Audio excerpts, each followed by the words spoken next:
Arrests and protests by Moral Monday supporters coming to an end for now, but it won't last long.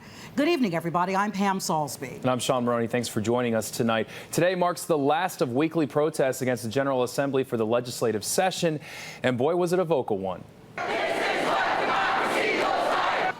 Around 1,200 people chanted and took over downtown Raleigh, 15 of them arrested outside the House and Senate chambers. Police had asked them to leave after complaints that they were disruptive.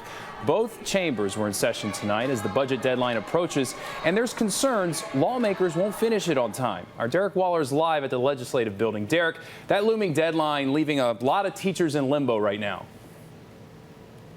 Yes, Sean, those long talked about teacher raises might not happen, at least not yet.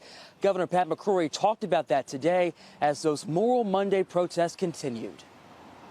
Unfortunately, teacher pay raises would not occur. That's if House and Senate budget negotiators don't put a final plan on Governor McCrory's desk by June 30th. I'm still very confident we'll come to a resolutions, and with an amendment, but with an amended budget, pay raises for both teachers and state employees will be enacted as promised. Last year's budget would just continue without raises for teachers and other state employees. I think it'd be really, really bad. Moral Monday protester Hope Hart is a substitute teacher in Wayne County. It wouldn't be shocking to me with this administration. It would be shocking.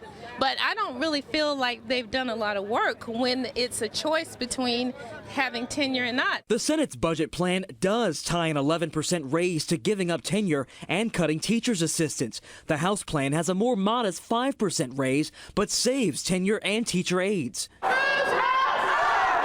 Teacher pay is one of the big issues protesters have honed in on in their weekly protests against the Republican majority. Protests they say are changing minds. If I don't say anything, it won't make a difference, so I have to stand up and speak my part. I think it's making a difference in how our state is perceived, that people are coming out and standing up against what the legislature is trying to do. Cleveland County Republican House member Tim Moore disagrees. As far as the protesters coming in and taking the view that what our Republican majority is doing is wrong, to then think that a member in the majority is going to turn around and say, well, okay, I'm not going to do that. That's not going to happen.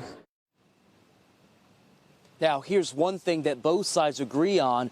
Real change happens in the voting booth. And with that in mind, the people behind Moral Monday, the NAACP, they are planning a massive Get Out the Vote rally coming up in September, as well as other events that are also planned. Sean, we'll send it back to you. All right, Derek Waller starting us off tonight. Derek, thank you.